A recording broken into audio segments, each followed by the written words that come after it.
Okay, so as I said, my name is KenMusante. Please ask questions as we go through this. I appreciated the chance to get to understand a little bit about each of your businesses. But really, I'd like to be able to gear this towards what you all want to know. So I put together a brief agenda, and this is what I think would be a helpful introduction to credit card processing for new businesses that are thinking about taking cards. But there may be aspects of what it is that you're doing.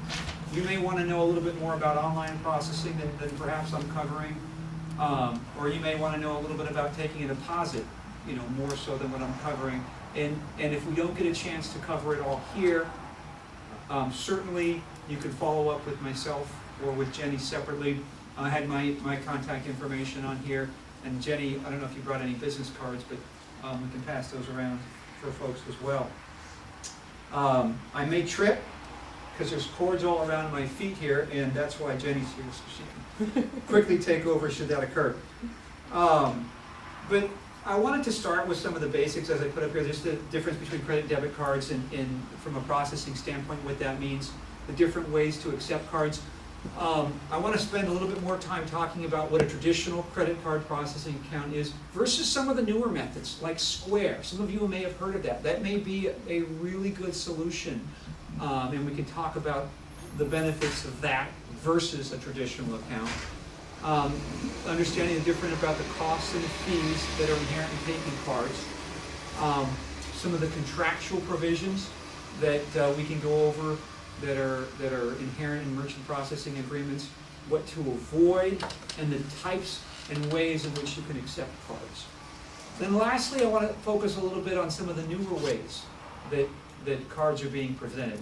I don't really have a presentation slide about Apple Pay, but that was just released. It was announced after I put together my deck, and we can talk about that as well. So very quickly, if we talk about the different parties that are part of a card transaction, certainly you have the customer. They're walking in, instead of having cash, they have plastic, in their purse or wallet, and they're presenting that to the merchant. That cardholder already has a relationship with the bank, right? They've got their bank where either they have their deposits or they sent away and gotten their credit card. If it's a debit card, the money's come out of their checking or savings account. If it's a credit card, it's going to be on a bill and sent to them, and they have to pay that either monthly or over time. So those are two parties that are already in the transaction.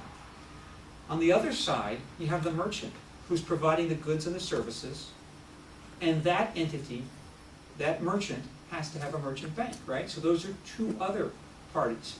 And if you think about the way a transaction flows, the cardholder presents their card to a merchant.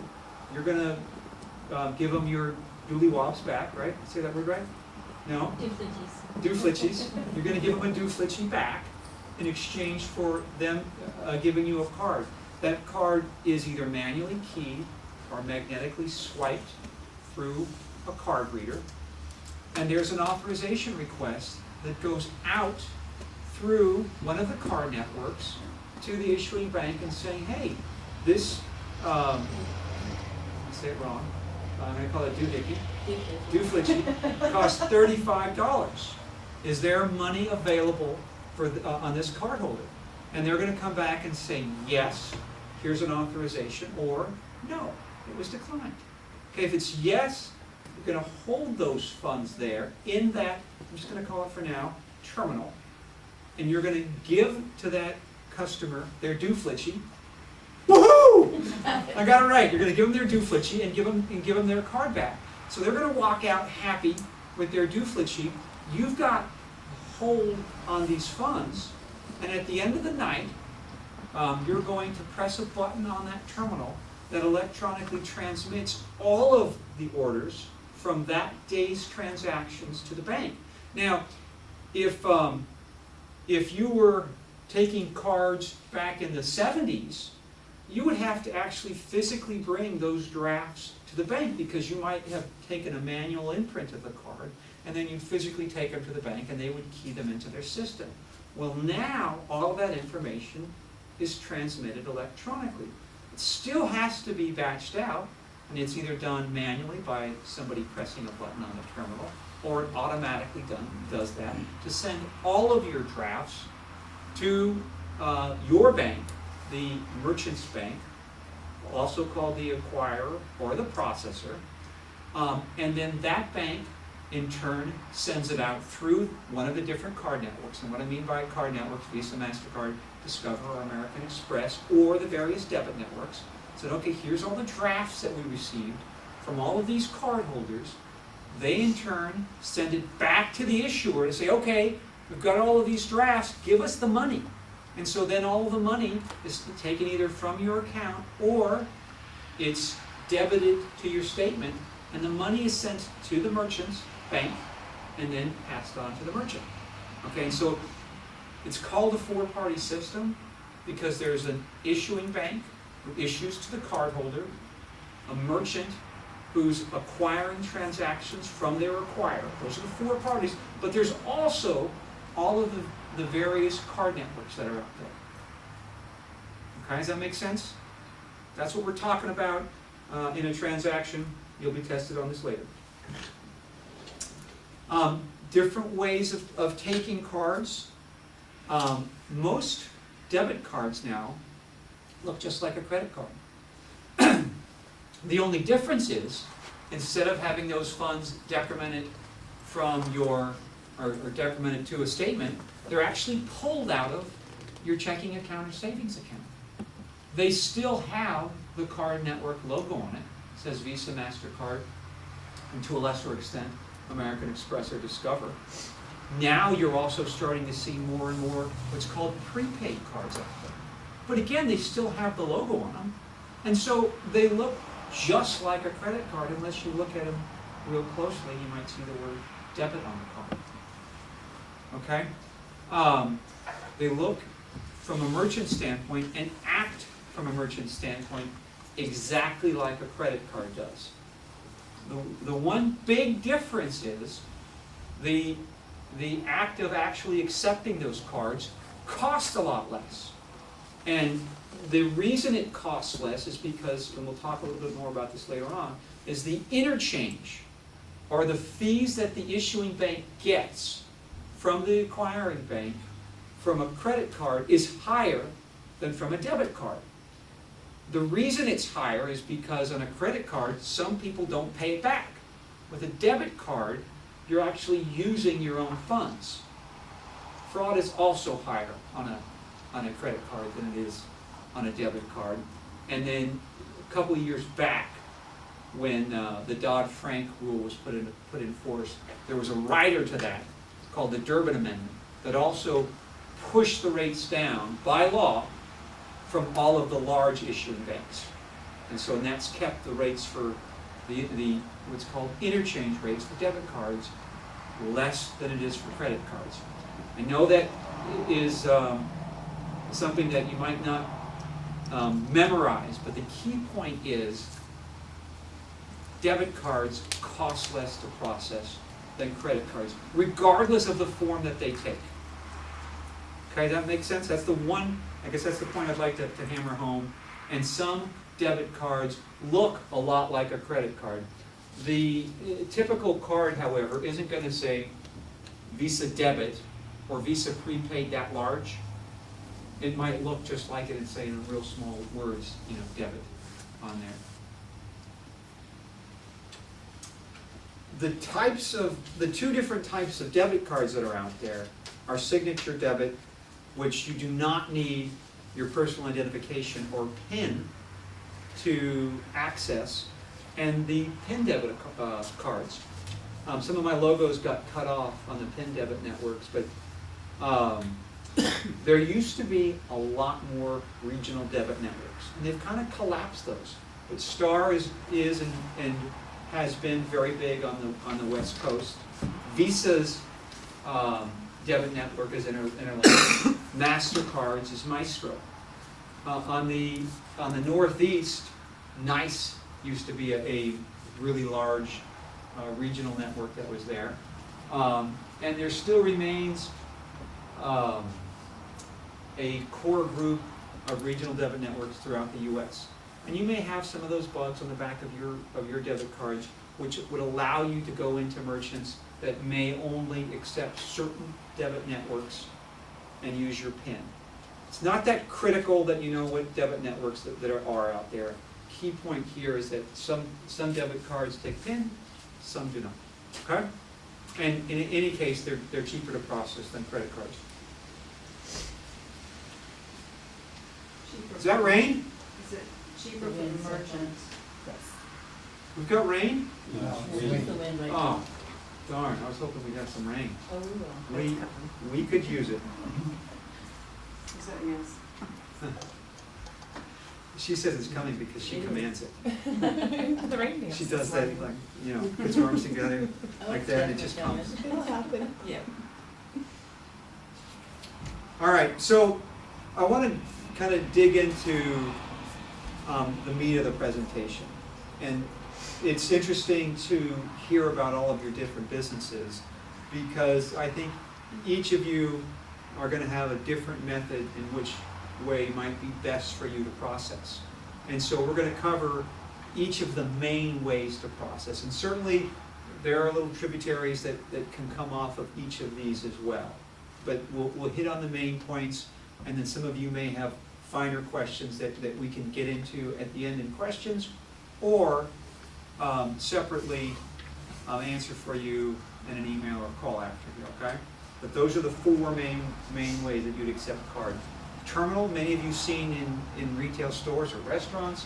Integrated point of sales, you would often see those in a hardware store or grocery store. Internet payment gateway, we talked a little bit about that. And then mobile, which Carl, you might want to learn a little bit more about. Anything I'm forgetting? That covers it. Okay. I thought I had the eye. No. Okay. All right, so this is among the least expensive way to start processing. Typically, you could buy a terminal for between $200 and $500, depending on whether it's a regular dial or high-speed terminal. High-speed terminal is going to cost more than a standard dial terminal is. There's no customization, or well, there's a little customization, but nothing vastly different from the types of terminals that are out there. Many processors, like Eureka Payments, will place terminals at merchant locations without any additional cost or fee from the merchant standpoint, and that's not just us. There are other providers out there that will do that as well. One of the things that I would really caution anyone against, and that's why I put it in capital letters, and so I could yell this, but never lease a terminal. That's really big point. If you think about the cost to lease a terminal versus even if you were to buy it at $200 to $500, you're going to have paid many, many more times. And the leases that are out there are non-cancelable.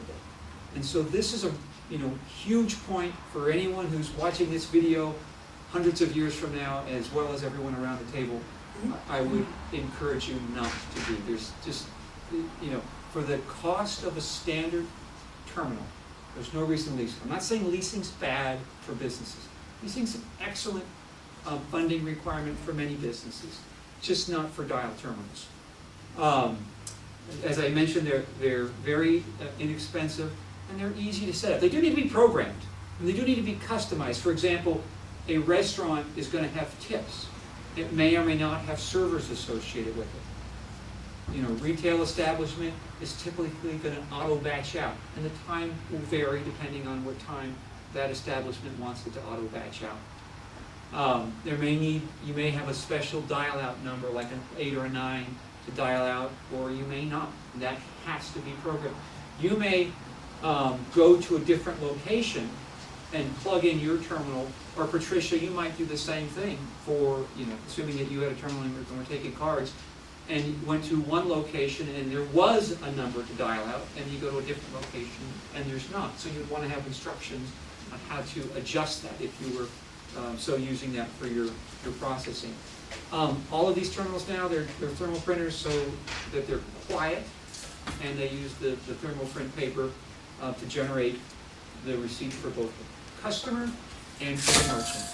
One of the things that everyone wants to know and understand is make sure that the cardholder number is not printed on the receipt. That's been made illegal to have on customer receipts, yet I still see it. In fact, a friend of mine just sent me an email saying, hey, I just went to this car wash and my entire card number was printed on my receipt. And so obviously that's a big deal. We're going to talk about what's called the payment card industry, or PCI, data security standards, DSS. We'll talk about that a little later in the presentation.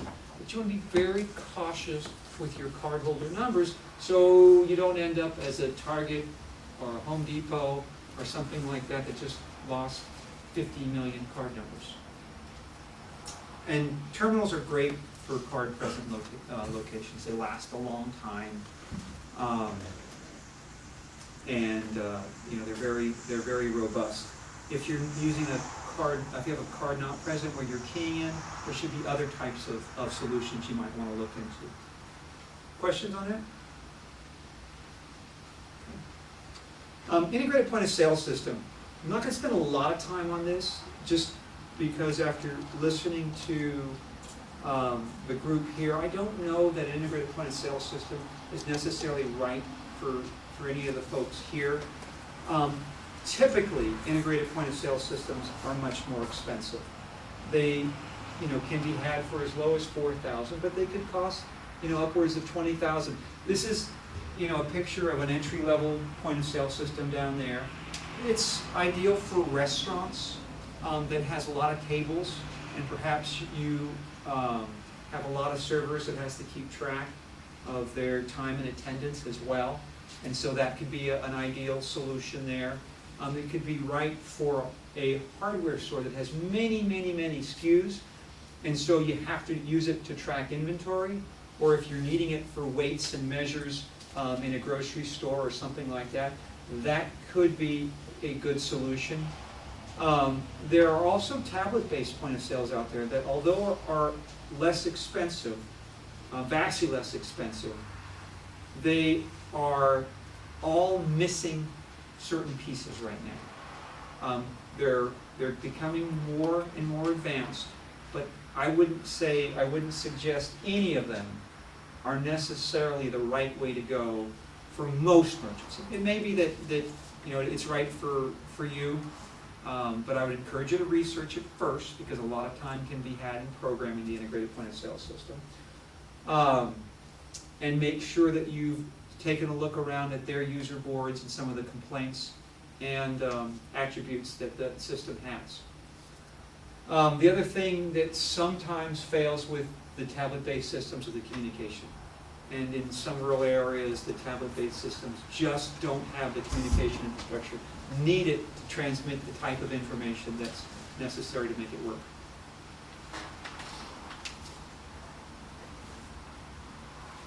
And then I guess a couple of things about some of the ones that are out there. Some providers will purport to give away a point of sale system. However, inevitably, what we've seen in those situations is that there's a non-cancelable contract that goes along with it. So the free point of sale system has a 3 or 5 year contract associated with it that you have to pay a monthly fee. And so it takes that opportunity that should be a very low risk and makes it a potentially a very risky scenario. So we're going to talk a little bit more about contracts, but that's something you want to be aware of with systems. And again, although these are sometimes leased because they're higher dollar amount, it might make sense to lease them, but just be careful and know what you're getting into if you do take that avenue. Just some specific examples of point of sale systems that are out there. I'll put on this slide, and I'll make this deck available to anybody who wants it. I'll send it to Amber to distribute to all of you, and you guys can have that information available. And again, be careful about how you're charged for a point of sale system. Okay, so I want to spend a little bit of time about internet payment gateways, because this is a great way for a lot of businesses to begin accepting cards. It's typical with online retailers. You might have experienced that with Etsy. Etsy, PayPal. So that's an example of a point of sale system or an internet payment gateway that's out there. And you use it to typically accept cards when the cardholder and the merchant aren't physically present. It can be used for card-present merchants as well, and I'm going to talk about that later, or that specific exception a little bit later. But it's oftentimes used when the cardholder and the merchant are not at the same location. And you want to handle that customer's card in a way that's PCI compliant. Again, I mentioned that earlier. PCI stands for Payment Card Industry, and the flip side of that that's not often said is Data Security Standards, DSS. It's important to be PCI compliant whatever your business is, whether you're using a terminal to process card integrated point of sale system or an internet payment gateway. The reason it's emphasized more here is that, one, oftentimes people will write down card numbers and then go and enter it into their system. Certainly, if you do that, you want to make sure as soon as you've entered it into the system that you destroy that information with the card number on it, or at least store it in a PCI compliant fashion. And there's really no good way of doing that. I mean, certainly if you have a safe, you can store, you can store numbers that way, but it's just not practical to keep numbers. And there's some points of cardholder data that can't be stored at all. You know, that 3-digit number on the back of the card that you're often asked for when you're making a reservation online or whatnot. That's, for example, should never be written down. But the integrated, I'm going to get those confused and mixed up, but the internet payment gateway stores card information in a PCI compliant fashion. And then anything that you plug into that internet payment gateway, you either need to make sure that those devices or those software is also PCI compliant. And they'll tell you on their sites if they are, and if they're not, and you can't find it anywhere that they are certified, I would find it a different solution for a shopping cart or any other plugin that you want to use in conjunction with your internet payment gateway. You can think of the internet payment gateway if you want to compare that to something in the physical world, it's the terminal, right? It's storing the cardholder data, and at the end of the day, it's transmitting that cardholder data to the processor. Some of the features that are really nice about the internet payment gateways is that once you've plugged in the number, you can't see all of the digits of the card. You can only see the last 4 digits. The payment gateway knows that information. The payment gateway can, basically tokenize the cardholder data and transmit it in an encrypted format. But you're not storing it in a way that if somebody were to hack into your system, that they could have access to it. They're typically a very low setup fee for these, and there's typically a monthly fee that goes along with them, like $15 or $20 a month, to continue to have access to that payment gateway. You typically need a user ID and password to log into them. And in order for it to work on a website, you would need some type of shopping cart. And if you, again, think of things in the physical world, when you're buying things at a store, you're going to put them in a physical shopping cart, right? Well, same thing online. If you had an online site for your items, they said, I wanted, 2 of the, what do they call the googly eye trees?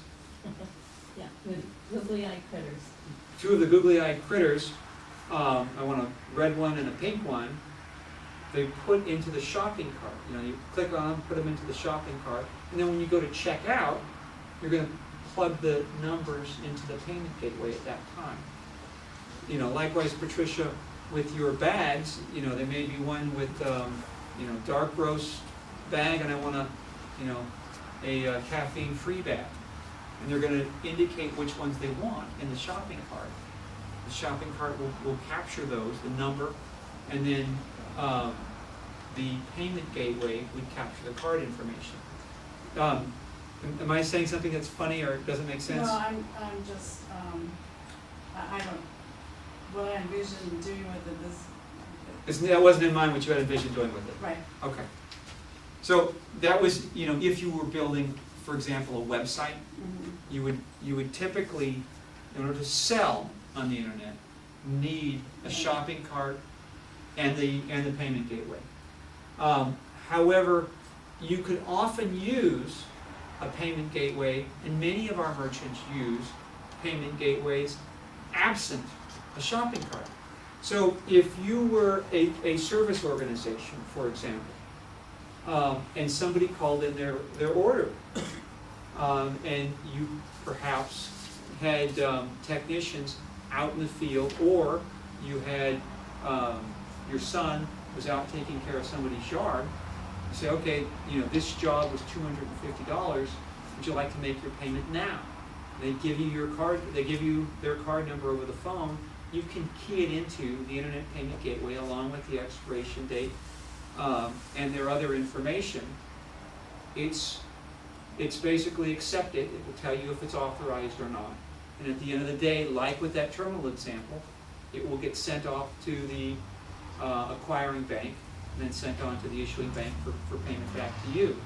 So in that situation, you would use it like what's called a virtual terminal, where you would have access to all of the fields that you would need to insert this information into a payment gateway. And I think we're going to have time later on today, and I can even take you into, because we do have internet access, what a virtual terminal looks like. Okay, so I'm going to save some time for that to do it as well. Questions on internet payment gateways? Proprietary versus open? So, good question. So, proprietary gateways, some gateways can only be used with specific acquirers. And if you select that gateway that can only be used with one merchant bank or acquirer or processor, and you've done a lot of work customizing or a lot of work understanding how that payment gateway works, but then you later want to go and change providers, you can't do that if you're using a proprietary payment gateway. So one of the things that you want to consider when picking your payment gateway is whether one that's open and can be used with any acquirer, or one that can only be used with that specific acquirer. So, you know, PayPal is a great organization. They do, you know, tons of processing. However, if you've done a lot of work to customize around PayPal, and then you want to go use a different acquiring bank, it could be very difficult to do that. You could be locked into their proprietary standards. Here's the examples of a number of different payment gateways, and like with the integrated point of sale systems, I'll make this deck available and you can look through them, and you can find them all on the internet very quickly and very easily. Mobile. Carl, you know, Bobby, you as well, might need a mobile solution. And it's great that the amount and capabilities of mobile terminals today, especially with the affordability of some of the phone-based systems that are out there. Many of those for, you know, very, very small fees, like $100 or whatnot, you can attach something to your phone and allow your phone to be the communication device.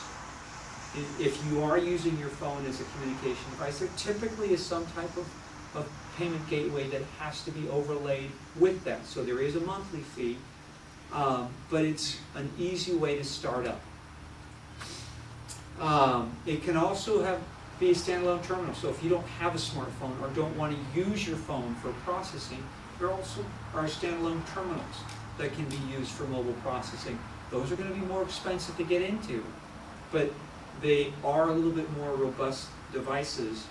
And so if you've got heavy fingers, sometimes that's a better solution. or if you've got a need for running a lot of transactions and need the receipt.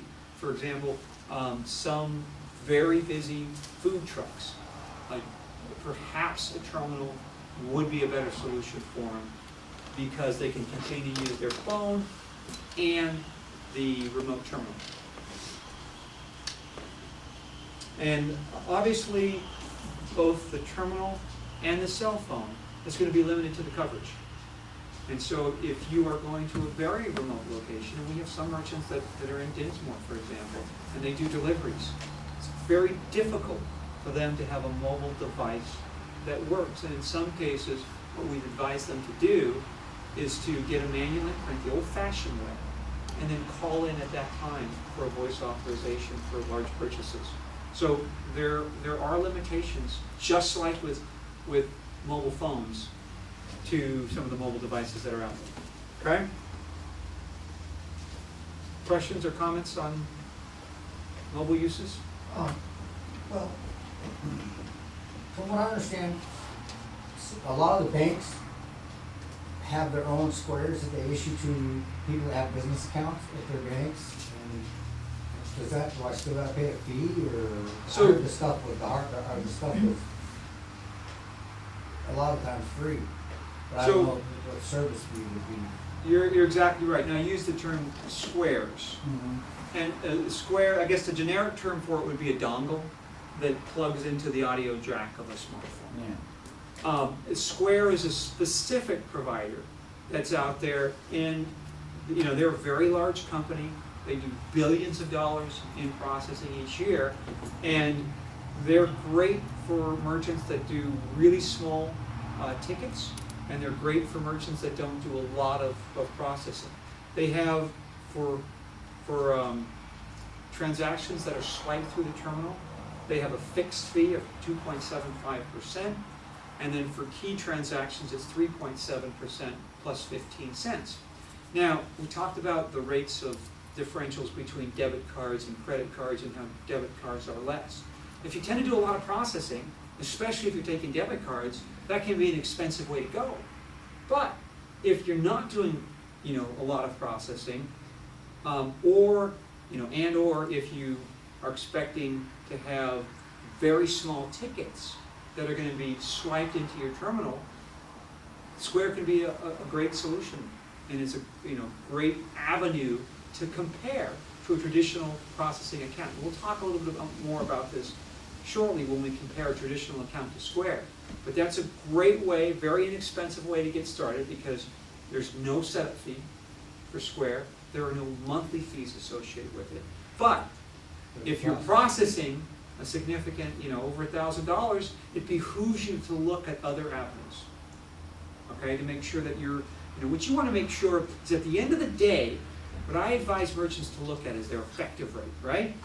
Which is effectively, what do you charge for everything? If you've got, if you're using Etsy, you might have a monthly fee for it, but what are all of your fees that you add them together for your processing solution, and then divide that into the amount of payments that were made via credit and debit card. That's your effective rate.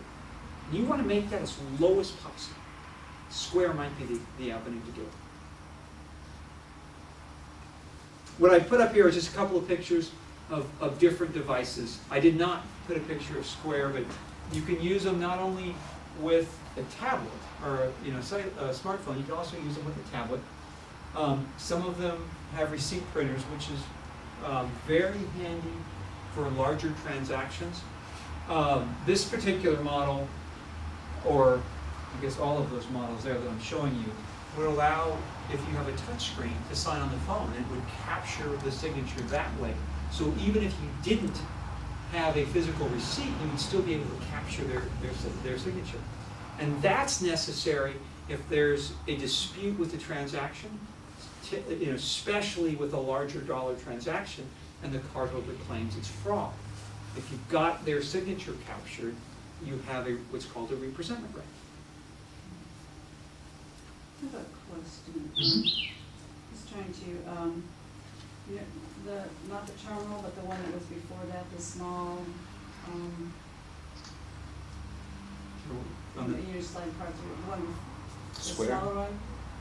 Was it one of the pictures or something we talked Yeah, it about? was a picture. The terminal? It was back, that one. Uh-huh. What's that? Oh, that is a terminal, Yeah. okay.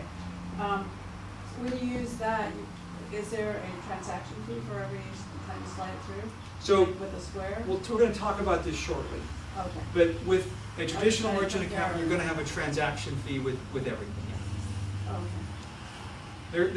There are very extreme situations, you know, perhaps if you are a, you know, certain types of governmental entity that they bill a little bit differently, but other than those outlying solutions, or if you're doing a cash advance at a bank, you're gonna have both a transaction fee and a percentage. Okay?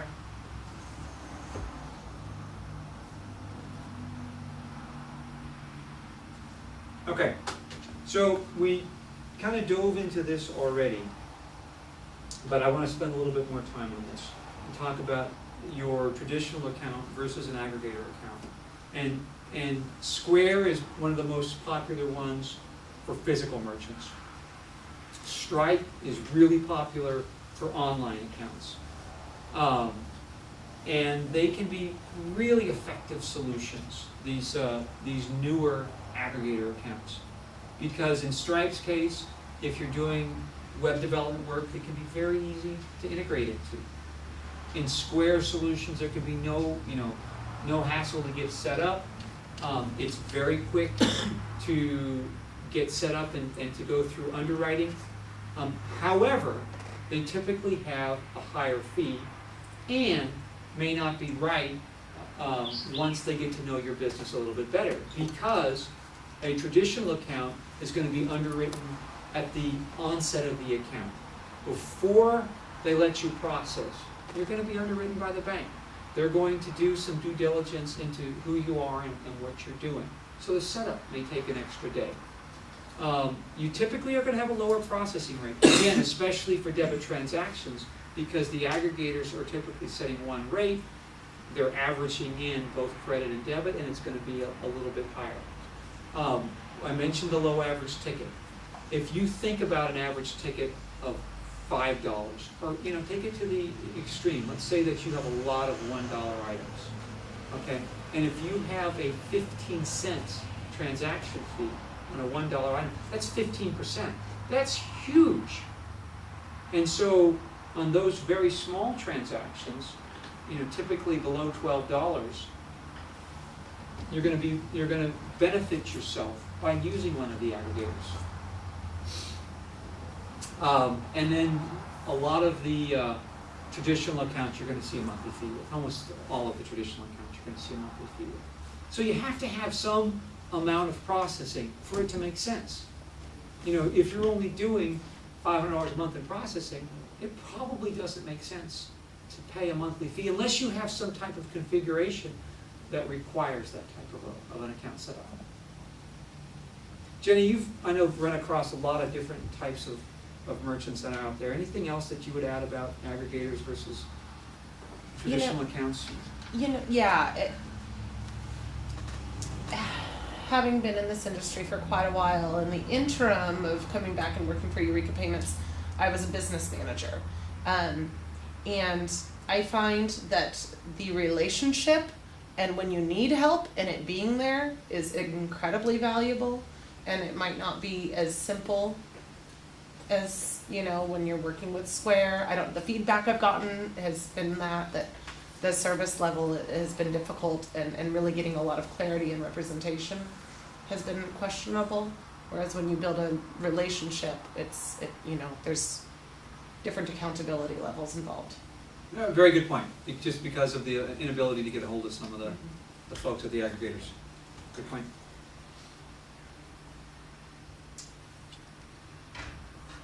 Okay, so I talked about a number of the items on this slide already, but I want to hit on a couple that I haven't talked about. I'm going to talk a little bit more about interchange and the cost of debit versus credit. We talked about the effective rate, but I just want to hit on that one more time. There's all different ways to compare what you're paying, but the effective rate allows for an apples-to-apples comparison. again, everything that you're paying for the cost of processing a card divided by the amount that you took in cards. That will give you an apples to apples comparison. And it might fluctuate from month to month, especially if your volume of cards fluctuates from month to month. But you can use it to get a baseline, and it's something that I encourage you to look at as a business owner, at least on a quarterly basis. What is costing you to accept cards and all types of payments, really? When you are setting up your method of processing, you want to understand and talk to your provider about what it is that causes chargebacks and with your specific product and how you can avoid them. Bobby, in your situation, if you were to charge somebody for a service and they were unhappy with it, what method do they have to get a hold of you and say, hey Bobby, this wasn't quite what I was expecting. I thought as part of this, the leaves were going to be removed, or whatever the situation. I thought the back lawn was going to get mowed. Is it easy to get a hold of you? I would encourage you, Carl, to make sure that the folks know if they come back with muddy boats, there's going to be an extra $20 or whatever your fees are, on that boat for the additional cleaning that it's going to take if they bring their muddy feet into the boat. And make it very clear that that will be charged on a credit card.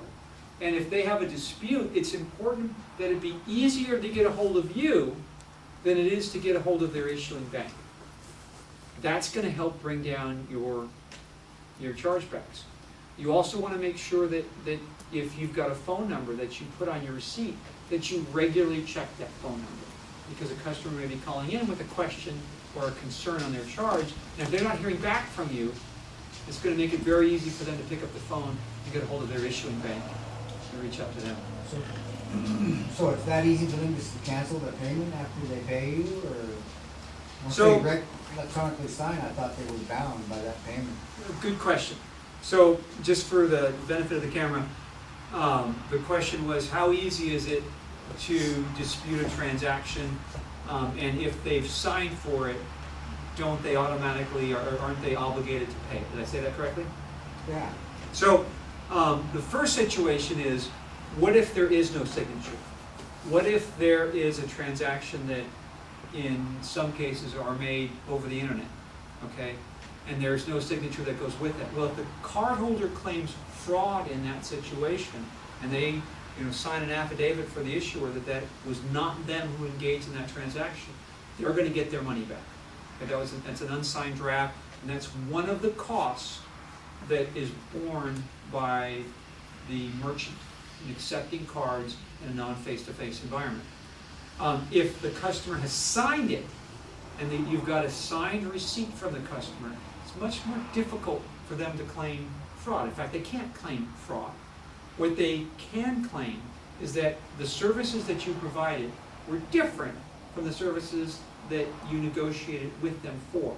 And then that becomes a dispute that you then have to somehow refute, not necessarily in court, but at least through your acquiring bank, would then process a transaction or process a representment back to the issuing bank, but you have to give them some type of information. So to the extent that you've got a signed work order for them that says, weekly I'm going to mow the front lawn only, and if they then charge it back because you didn't mow the back lawns, and you can say, well, look, on the work order, this was the price, and it was for mowing the front lawns only, and it was signed by them. That gives you enormous credibility with the Visa and MasterCard system to dispute that initial chargeback and to get your funds back. Okay, that's when it gets messier though, because then it's a quality of goods dispute or quality of service dispute. Yeah. And so ultimately what you want are happy customers. Yeah. So- Well, it happens a lot, really, in this industry that I have, especially if you're extending like some kind of credit, and then one day I come in, you know what I mean, like say I do, but sometimes people's money don't come in right, and they just don't pay. But that's a perfect reason to accept cards, especially via payment gateway or mobile system. Because what you can do with a payment gateway is set up to have recurring transactions. To say, okay, we're gonna get you in the system, and so, I mean, obviously, you wanna be out there, you know, servicing customers rather than working payments. So if you've got somebody that's set up for an automatic monthly payment, every month they're billed whatever it is, $50 a month, or whatever their monthly fee is, it's a whole lot easier than if you're collecting for 3 months, and in 3 months when you go to collect, they say, well, no, this isn't what we agreed upon. Yeah, Does that make sense? yeah. And, yeah, I get it, I totally get it. So that's what you guys do. So what we do is we set up merchants to accept payments, you know, terminals, payment gateways, integrated point of sales, however, and if they want, you know, a payment gateway, we also can enable them to have an automatic reoccurring transaction take place. Carl, did you have a question? No, I'm just thinking it over. Okay. Yeah, I do have a question. What about deposits? You know, for kayaks, I'm going to have to charge some degree of deposit and then credit their account when it comes back. So that's a very specific situation, because typically what's happening in, you know, car rentals are the perfect example where deposits are taken. But if you've looked at your card after you've gone to a car rental agency, they don't typically, some of them do, but they typically don't bill you for $250 or $300. They typically hold that, okay?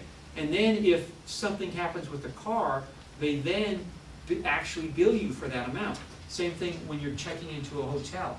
If you look right after you've checked in, you may have a hold on your card.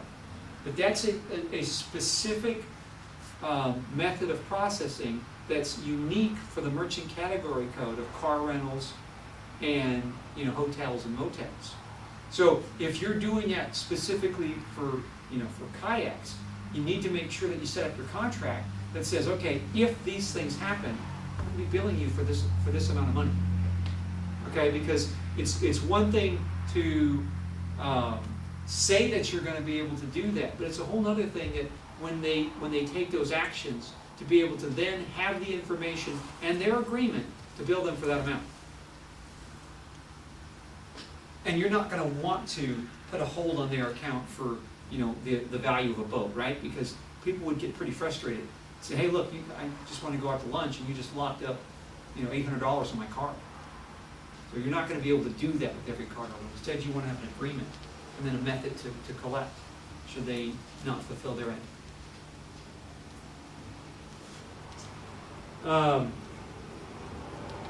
Talked about, you know, chargebacks and avoiding them. I talked a little bit about leasing fees.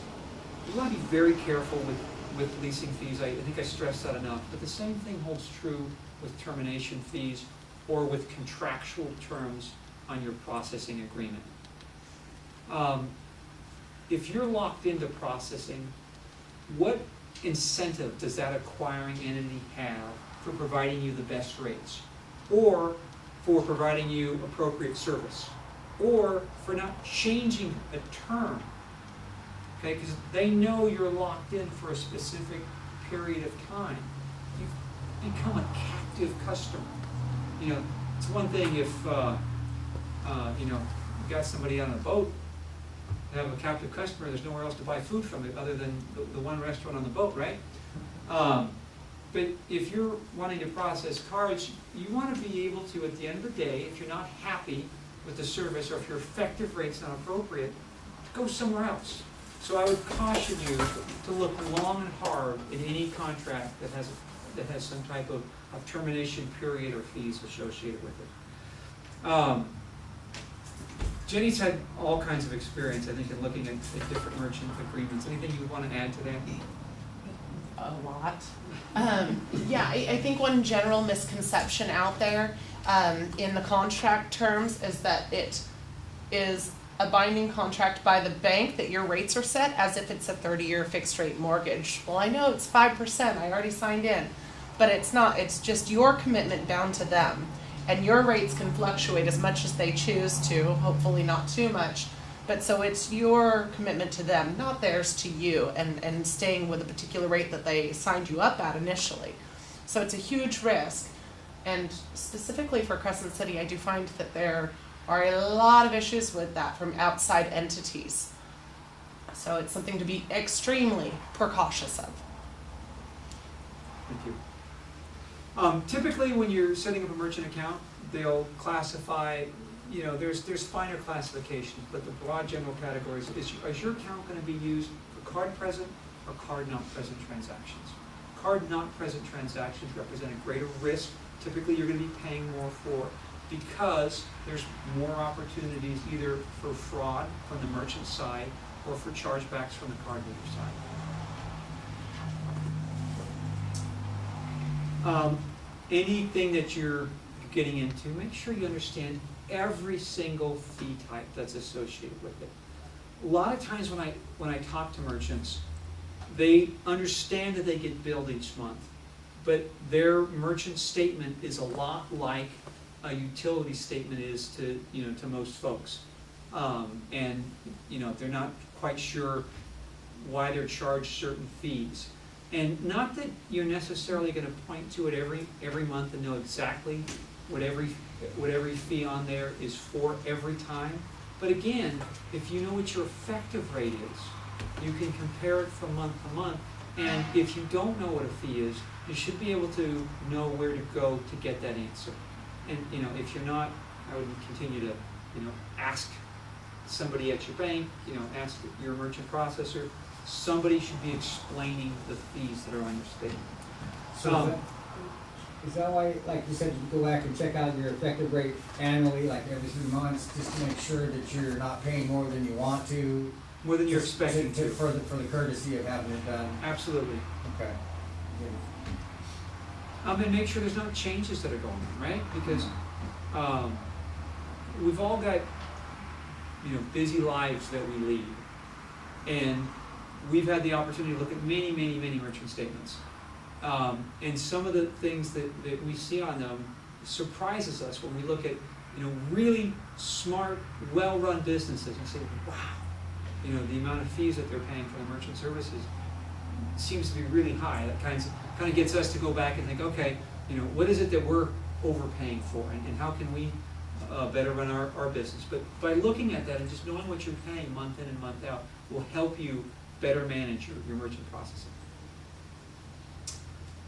Those are a list of different fees, and again, when you're going to set up an account, I would encourage you to have that list handy, know what it is that you're being charged. And Carl, I'll make this deck available, so you don't have to write them all down.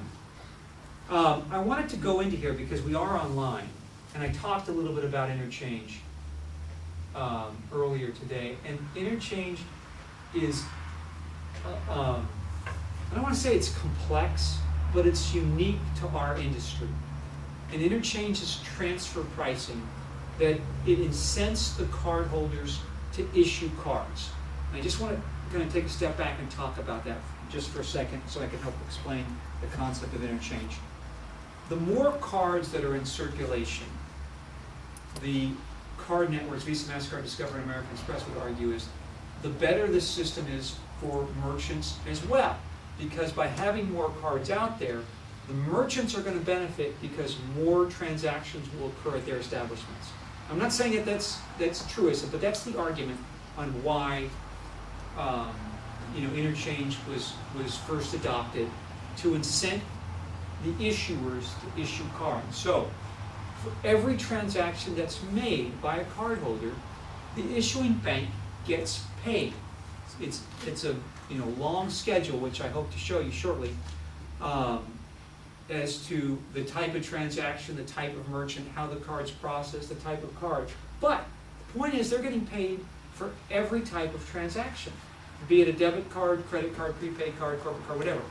Certain types of card, credit again is higher than debit, but they're paid for it. In the case of debit, where they're using their own money, interchange is less than in the case of credit. Interchange is the same for everybody.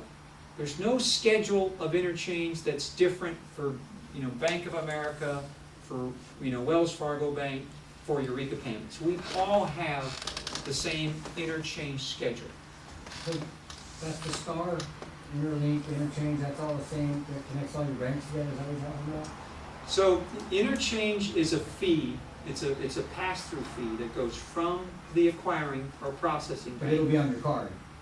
It's not on your card. It's No. it's publicly available, and so I've got the websites here that we can look it up, and I'm going to just plug it in. But it's different for Visa, it's different for MasterCard, different for American Express and Discover. They're similar, but they all have their own schedules. And it's the pass-through fee that's paid to the cardholder bank. And so if you have give me 1 second. If you have a rewards card, for example, your bank is paid more than if they have a non-rewards card. And if you think about it, rewards cards are meant to excite or to ignite additional transactions at merchant locations. So merchants, and rightly so, get bothered by the fact that you've got a customer that is getting a reward in the form of miles or dollars or some type of incentive back, and so it costs them more to process those transactions. So I get it from the merchant's perspective that it's frustrating that those cost more, but that fee is being paid and is the same for all acquiring banks. Please. So what I was getting at was, like on my card, my Visa card, my debit card, and my other card, they got the thing that says interlink, right? And I'm assuming that's the same thing that locks all these merchant banks together, right? So that's not quite the same as what we're talking about here. So if you remember in the beginning, the slides when we talked about the different debit card networks, Interlink was one of the networks that's out there. Okay. And so this used to be a lot more important to know which bugs were on the back of your card, because it could only be used at specific merchant locations, and they had to have that specific bug in their window. Yeah, okay, that's why. Okay, and so now Interlink is just one of the debit card types. They have their own schedule of interchange, which I'm not even necessarily going to get into, but all of the PIN debit networks are relatively the same, and all of the credit card networks are relatively the same. So it's like a fixed rate on that change, or what? No, it's different. The question is, and for the speaker, is interchange to fixed rate never changes? No, it changes dependent on the type of card used, the type of merchant, and how that card is presented. This information is publicly available, though, and so again on this deck, I've got the website, and I'm going to pull it up right now, and we're going to go right to Visa's site, and it's got down there. You might not be able to read it from back there, but this top line says Visa USA interchange reimbursement fees, April 2014. Below that, Interlink interchange reimbursement fees, April 2013. And again, Interlink is a debit network. It happens to be owned by Visa. Maestro is the one owned by MasterCard. Star is out there and it's owned by a processor.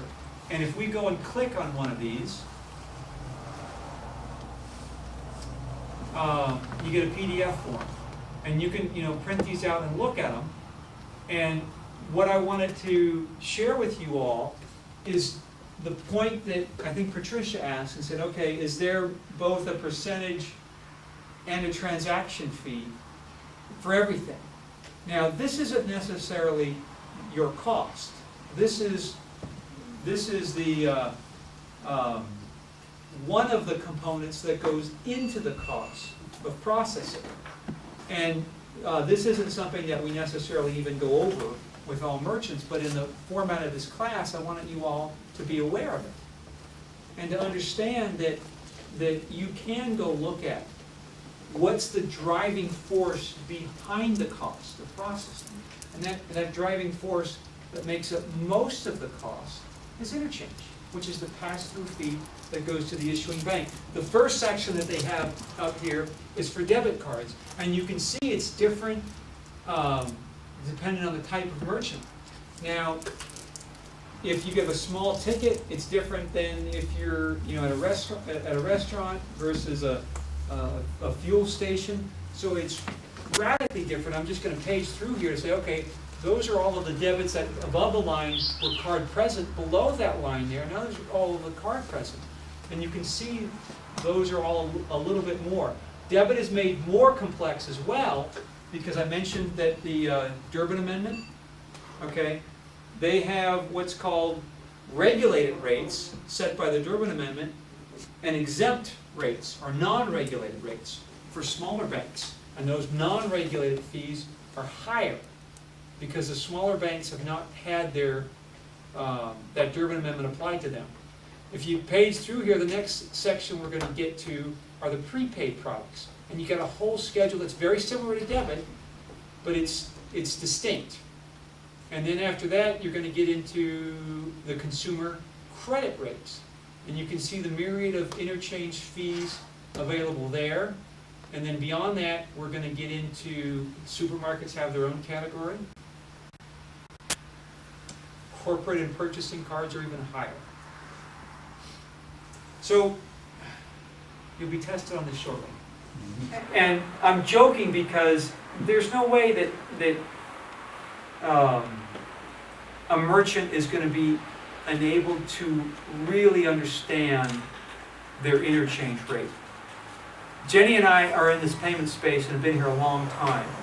And interchange is still, it's not a complex concept, but understanding where every card falls is complex. And so a lot of times, until the card's processed, we're not going to know what that interchange rate is.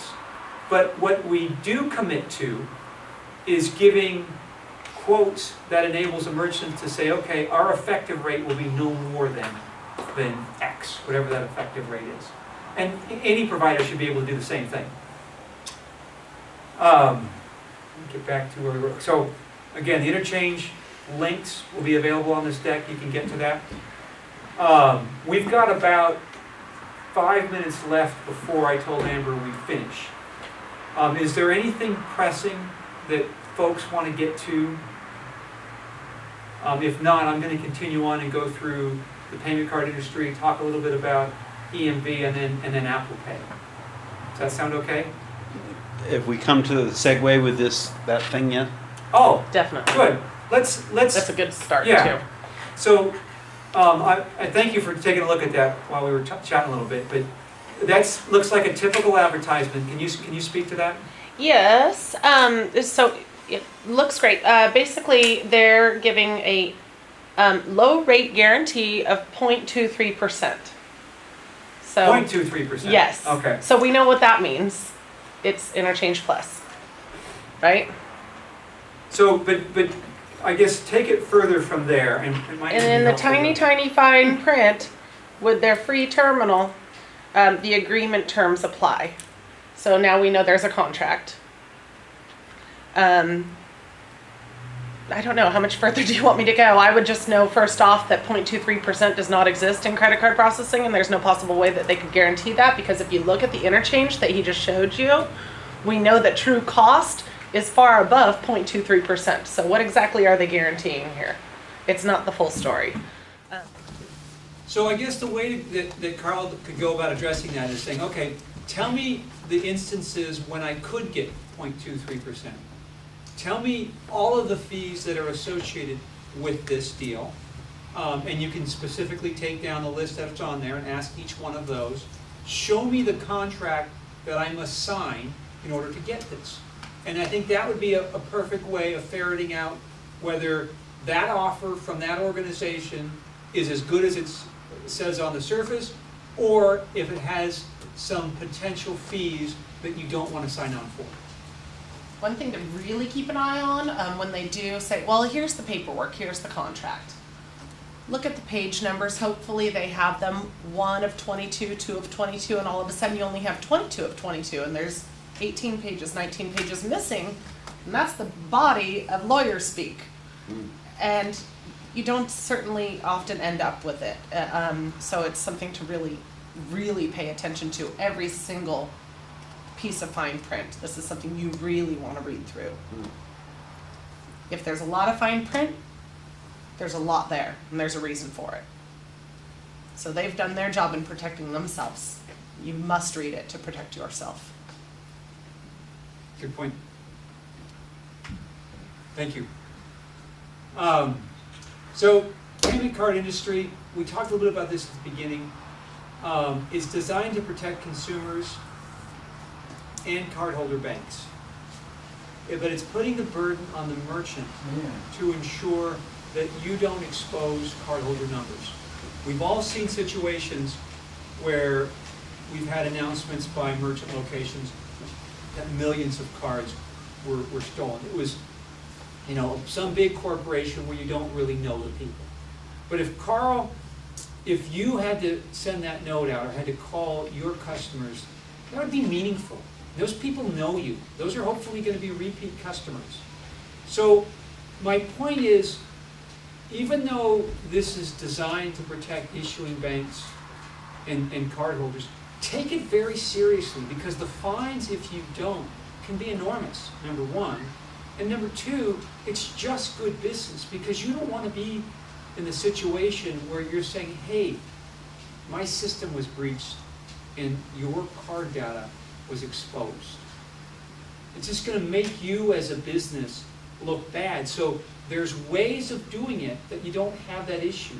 If you are taking cards through a virtual terminal, use a PCI compliant gateway. If you are using an integrated point of sale system, make sure the data is not being stored. If you don't know, don't use that system. Make sure you know exactly what's happening.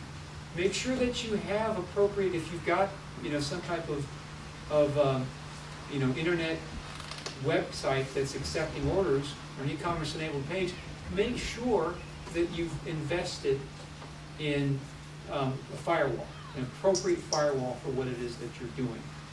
You can't afford as a small business to not know about this. It would be like keeping your doors unlocked. You wouldn't do that in your home. You wouldn't do that as a business owner. You don't want to do that with your sensitive data. It would expose your customers, but more than that, it would expose you as a business to fines and some very bad publicity. I'll just suppose I get this square, the little cube thing or whatever they're calling it in my bank, and I'm gonna typically be doing $750 to $500 transactions a week. Sure. Okay, on a $500 transaction, what projected fee could I look to be paying? I mean, just estimate. Give me a rough estimate. I mean, it has to be perfect, but am I looking at like paying like $75 for a $500 transaction? Well, or how about I give it $10 more or in an $5? effective rate standpoint? Okay, yeah. Okay, so if you said your average ticket was how much? $50 to $500. Okay, so let's pick an average ticket of $150 or even $200 that's in there. Okay, and what you need to know is what's your ratio of debit cards to credit cards, because it's going to be a lot less if it's debit cards than it is going to be credit cards. But somewhere around the 2% range would be, maybe 2.25%, would be the appropriate rate for that type of For the debit or order. for the credit? a combination, assuming it's an equal mix of the both of those, So that don't seem so bad. all in fees and everything else. Yeah. Okay. Again, looking at your effective rate. Okay. And if you're doing that much on a weekly basis, so if you start doing less, obviously your monthly fees will start having a greater meaning to them, and it will increase your percentage. Okay, and I know that that's, I somewhere, I don't know where it ties in, but I know for like in stores, that's why like when you go in, they say like for $5, there was a time when you go in and spend anything under $5, they were charging you what? To pay. That still happens. Yeah, to cover their fees and stuff of all the transactions, so you were actually paying to get their transaction done electronically, but it was a convenience to you too, but now it's the other way around, right? Well, there's still merchants out there that will charge you convenience fees for making smaller purchases. Now, if Visa, MasterCard, and Discover learn of this, you might get a letter saying, hey, you're not allowed to charge these types of fees on retail transactions. Well, it kind of went away, I noticed that too. Well, merchants have chosen to take, to not do that, but you'll still see it at some locations. Yeah. And I feel for the merchants that have that, because I know the fees that go into it. So, and I'm not turning them in, But yeah, but they might get a letter from Visa, MasterCard saying, you can't continue to do this. Okay. I was wondering, no, I don't. All right, so I have to be done in 28 minutes because my battery's going to go out. But I think we have less than that left anyways. There's some additional information if you want to learn further about the self-assessment questionnaires and PCI. The big rule that I would say here is guys, please protect your data for your sake and for your business's sake. EMV, the acronym there came from Europay, MasterCard, and Visa. And EMV, if you're going overseas, get an EMV card before you go overseas, because most merchants overseas require that to accept a transaction. And over time, we'll start to see more and more of that here.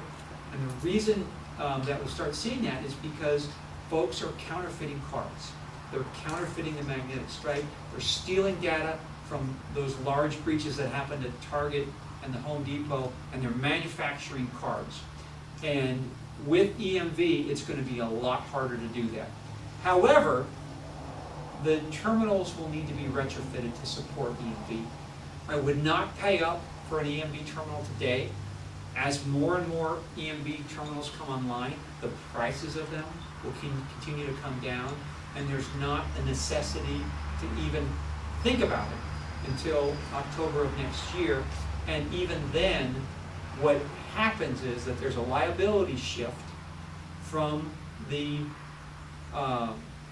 issuing bank to the merchant in the case of counterfeit transactions, if an EMV card is used. So it's a pretty narrow window of transactions for that to be a necessity. And again, we're still talking about October of 2015. So I would sit tight until we get closer to this date, and the equipment will continue to come down in price. The Apple Pay is a pretty exciting and relatively new opportunity that's coming out with Apple. And a lot of their 6 phones that they have out here now, what they're going to enable these phones to do is, if the merchant accepts NFC or near field communication transaction, they'll be able to put their phone next to that device. And you've probably seen them in McDonald's and CVS, and be able to make a transaction with that phone at those devices. I think it's going to be fantastic because it will,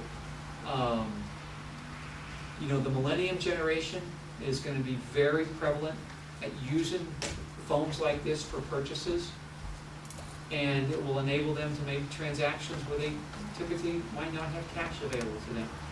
I do think it will be much slower to be adopted with folks beyond the millennial generation right now, and the reason being is because it's not that hard to do this. It's not that hard to reach into your pocket and take your card out and give that to a merchant.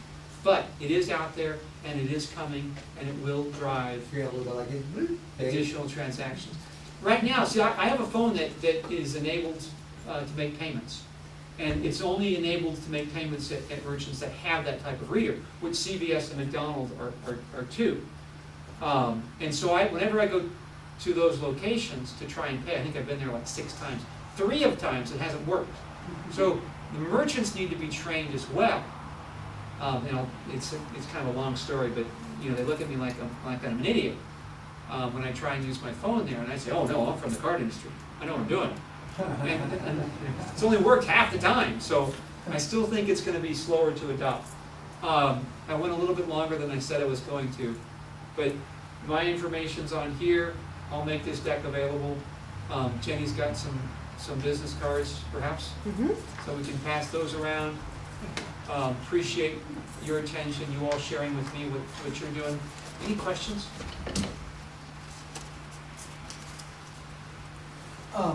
Do you ever see it any time in the future where a person could take in, actually have a spot where actually you could or a service provider where I could swipe my card and they would automatically pay my taxes, pay my workman's comp, and make sure all my banking and stuff got kind of like a bank, electronic accountant, you know what I mean? Like an ECPA. Electronic, yeah. What a cool deal would that be? You see what I'm saying? It's a great idea. It's a super idea. Probably, I don't know why Apple ain't thought of it. But. I have a feeling that there will be a blurring of lines between banks and payment companies. But I don't know what that's going to look like. Somebody might be able to figure it out. I'm just thinking It's not always that the best idea wins, though, either. I mean, we've all seen that with our life. It's not always the best idea wins. Sometimes it's the best marketed idea, or sometimes it's the best allowed. I mean, you may have heard of the term Bitcoin. Yeah, Um, I was gonna ask you about that. and, you know, new currency type, but it's gotta be accepted, it's gotta have less volatility, you know, in the currency. Right now, it just seems like there's more investors than there are users. It's, you know, held by a tight number. There's been all kinds of hiccups that have caused it to wildly fluctuate in value. And you can't have a currency that fluctuates that much in value, because then you're afraid to hold it. As a business, you have to have and know that $500 is going to be $500, or, you know, it may not be that forever, but it can't have fluctuations that radical and have businesses willing to take it. And right now, the businesses that do take it will instantaneously convert it to dollars. So, thank you guys for your time, and I wish you all success in your businesses and your future ideas. Hopefully you found some value in what it is that we talked about tonight.